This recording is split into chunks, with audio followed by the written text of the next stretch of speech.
Assalamualaikum warahmatullahi wabarakatuh. Hai fahalukum ayyuhatulab. Gimana kabarnya anak-anak semua? Oh, alhamdulillah baik. Iya, Bapak di sini juga alhamdulillah masih diberi kesehatan dan masih bisa ngajar di sini juga. Ketemu sama anak-anak semua. Kita masuk di pertemuan yang kedua setelah teman-teman atau anak-anak semua itu libur panjang ya, hampir setahun lebih kan. Gimana semangatnya? Masih semangat kan? Iya, alhamdulillah. Itu ada bangku kosong itu belum berangkat atau bolos lagi atau masih pengen libur ya? Oke, oh belum berangkat. Oke. Sebelumnya Bapak mau presentasi dulu ya. Itu ada beberapa yang kosong jadinya ya Bapak presentasi dulu.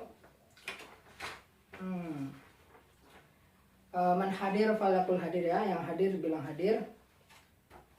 Sama Aurel, oke ada. Budi ada. Claresta, oh ya ada. Terus Diska, oh nggak berangkat. Nggak berangkat atau belum berangkat? Oh belum berangkat ya. Terus satu lagi Doni, oke ada. Jadi kurang. Oh ini satu lagi Firda, oh iya belum berangkat. Orang tuanya sakit. Oh ya udah. Semoga orang tuanya diberikan kesehatan, kesembuhan oleh Allah SWT ya. Amin. Oke. Ada yang ingat nggak pertemuan kemarin kita bahas mengenai apa? Iya, betul. Kita pertemuan kemarin membahas mengenai toharoh, meliputi pengertian bagaimana cara bertoharoh, terus bersuci, jelas itu tadi toharoh, terus macam-macam air, najis dan juga sebagainya. Oke, selanjutnya kita akan belajar mengenai sholat. Jadi setelah kita toharoh, mesti kita akan melaksanakan kegiatan ibadah berhubungan dengan ibadah. Jadi kita sekarang akan belajar mengenai sholat, gitu.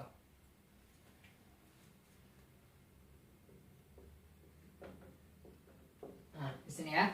Kemarin pada nyatet semua kan toharoh itu? Iya, sip. Berarti nyatet semua ya. Oke, di sini Bapak singgung sekali lagi. Jadi dalam pepatah Arab disebutkan al-ilmu soidun wal kitabatu qaiduhu. Jadi ilmu itu adalah binatang buruan dan tulisan adalah atau pena adalah talinya gitu. Jadi kalau teman-teman ingin ilmu itu tetap diingat, jadi harus ditulis gitu. Kita akan belajar mengenai sholat.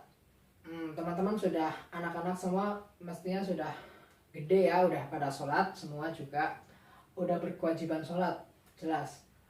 Sebelumnya ada yang tahu sholat itu apa? Iya, sholat itu wajib ya, betul. Sholat itu salah satu rukun Islam yang kedua. Jadi setelah kita syahadat, kita melakukan sholat gitu. Kan rukun Islam ada 5, syahadat, sholat, zakat, puasa, dan yang terakhir haji. Jadi ketika kita syahadat, berarti selanjutnya kita melaksanakan sholat gitu. Sholat itu bisa mencegah keji dan kemungkaran loh. Disebutkan juga dalam surat Al-Ankabut ayat 45. A'udzubillahi minasyaitonirrajim. Wa aqimus sholat, inna sholata tanha 'anil fahsya'i wal munkar. Jadi dan dirikanlah sholat, sesungguhnya sholat itu mencegah dari perbuatan keji dan juga munkar, gitu ya. Oke. Sholat itu secara bahasa adalah doa. Bapak tulis di sini. Secara bahasa doa.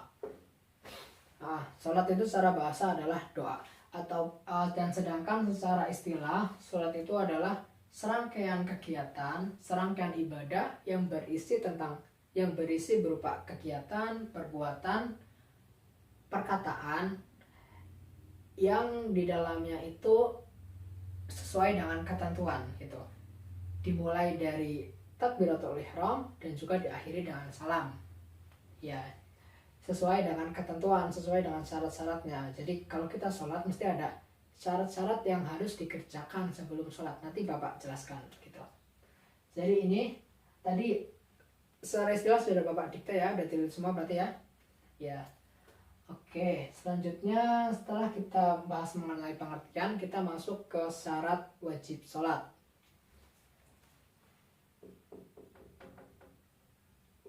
Syarat wajib. Syarat wajib sholat. Hal yang harus ada dalam diri kita sebelum kita melakukan sholat. Yang pertama apa? Ya, pinter sekali siapa? Claresta. Yang pertama Islam. Yang pertama kita harus beragama Islam dulu sebelum kita bisa melakukan ibadah sholat. Yang kedua suci dari hadas atau najis. Ya, suci dari haid atau nifas ya sama. Suci.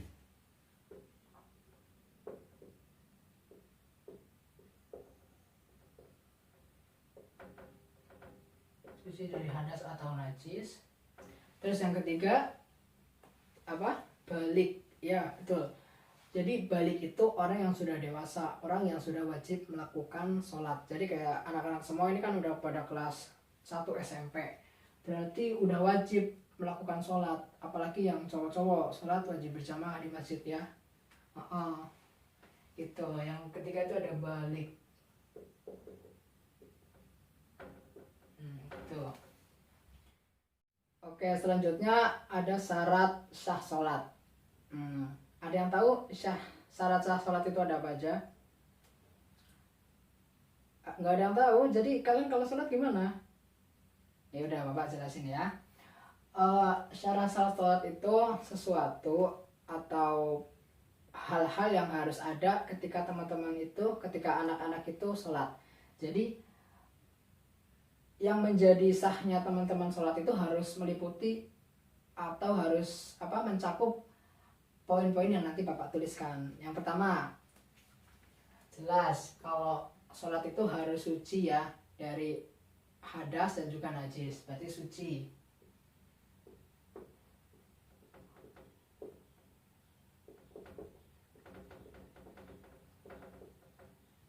Suci dari hadas atau najis.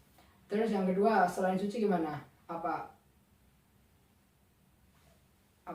Bersuci. Ya, jadi sebelum sholat harus bersuci dulu. Berarti suci badan, suci pakaian, dan juga suci tempatnya. Jadi tidak hanya kita yang suci badannya, tetapi tempatnya itu kotor gitu. Katakanlah ada najisnya gitu. Jadi nggak sah nanti sholatnya. Berarti ini suci, udah suci pakaian juga, suci badan,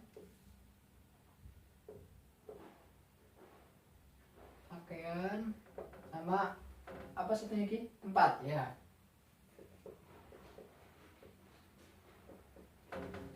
Terus yang ketiga apa? Yang ketiga menghadap kiblat. Oke. Terus menutup aurat. Ya, pintar. Satu lagi masuk waktu sholat. Ya.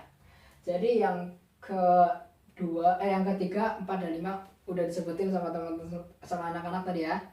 Oke, jadi syarat sahnya sholat itu pertama suci dari hadas atau najis, terus yang kedua suci badan, suci pakaian, dan juga suci tempatnya itu harus bersih gitu, harus suci gitu.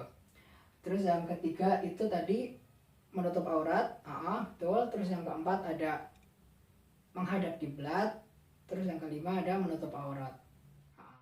Selanjutnya setelah kita belajar mengenai pengertian syarat sah sholat dan juga syarat wajibnya sholat, kita masuk ke rukun sholat. Jadi rukun ya, sebelum kita masuk ke rukun sholat, Bapak jelasin dulu. Jadi rukun itu sesuatu yang harus ada ketika kita sholat. Pertama itu niat. Sebelum kita melaksanakan setiap aktivitas, terutama ibadah ya, apalagi sholat, pasti harus ada niat. Yang pertama itu, yang paling utama adalah niat. Selanjutnya ada takbiratul ihram.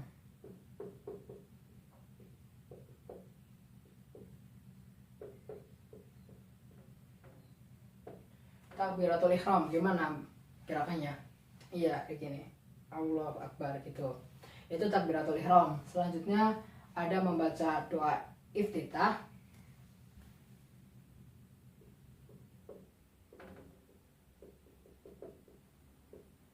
terus selanjutnya apa?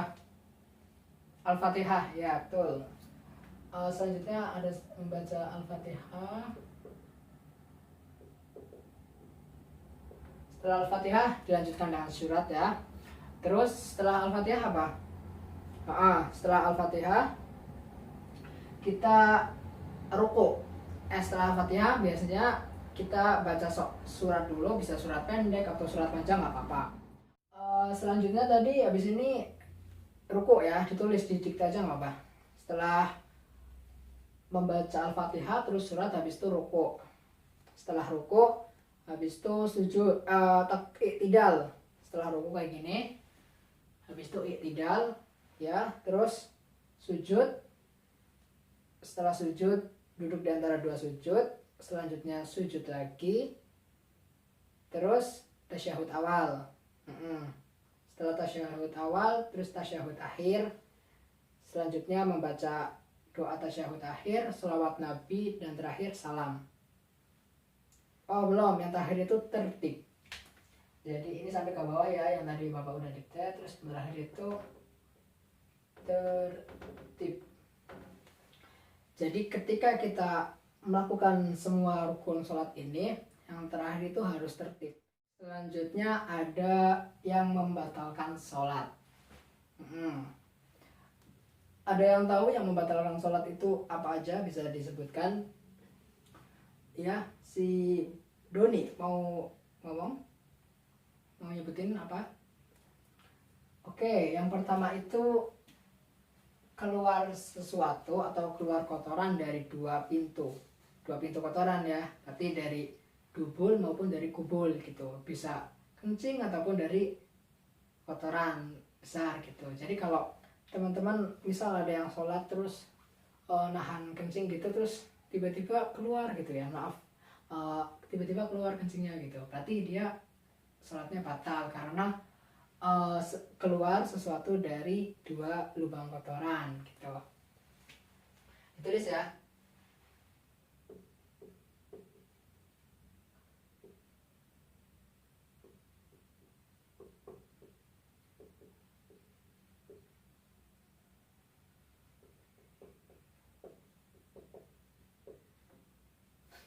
Di sini keluar kotoran dari dua pintu kotoran itu, dari kubul maupun dari dubul. Selanjutnya apa? Ya, selanjutnya berbicara dengan sengaja, makan dengan sengaja. Jadi nggak boleh kalau sholat itu kita berbicara, terus kita makan, terus kita bernyanyi, terus kita melakukan gerakan yang berlebihan, itu batal nanti sholatnya. Ada yang sholat sambil makan permen ya? Nggak ada. Berarti udah tahu semua ya. Jadi sholat itu yang membatalkan sholat tadi makan, minum, dan juga apa tadi? Ya, bergerak dengan berlebihan.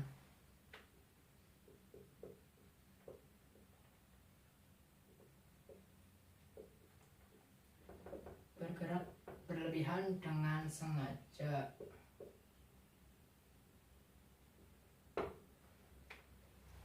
Nih, udah ya, ada dua. Terus selanjutnya ada apa? Ya, terbukanya aurat. Jadi kalau sholat itu kita auratnya terbuka, nah itu nanti sholatnya batal. Kan tadi syarat sahnya sholat harus menutup aurat. Jadi kalau auratnya kita ketika sholat itu terbuka, itu nanti sholatnya jadi batal. Tuh. Berarti aurat terbuka. Nih, jadi itu ada 3 hal yang membatalkan sholat. Oke, kita masuk di penghujung pelajaran. Jadi tadi Bapak sudah jelaskan tentang pengertian syarat wajib sholat, syarat syah sholat, rukun, dan juga hal yang membatalkan sholat. Jadi dari keempat itu anak-anak semua tadi udah pada nyatet ya. Oke, untuk menguji kemampuan teman-teman, Bapak ngadain post test yang nanti Bapak kirim di Google Classroom. Di ini ya, dilihat jam 12, sekitar jam 12 atau jam 1 nanti Bapak kirim. Oke. Pada pertemuan minggu depan kita akan belajar mengenai macam-macam sholat. Jadi kan ini tadi baru pengertian dan juga rukun dan sebagainya. Nah, pertemuan minggu depan kita akan belajar mengenai macam-macam sholat gitu. Oke.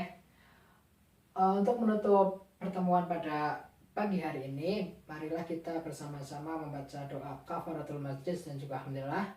Bismillahirrahmanirrahim. Subhanakallahumma rabbana wa bihamdika asyhadu an la ilaha illa anta astaghfiruka wa atubu ilaik. Alhamdulillahirabbil alamin. Sebelumnya Bapak minta maaf apabila dari kata-kata mungkin ada yang kurang berkenan ya di hati teman-teman, di hati anak-anak semua. Oke, itu saja yang mungkin bisa Bapak sampaikan. Sampai ketemu di pertemuan pekan depan di hari Senin. Oke. Akhirul kalam, nun wal qalam wa ma yasturun. Wassalamualaikum warahmatullahi wabarakatuh.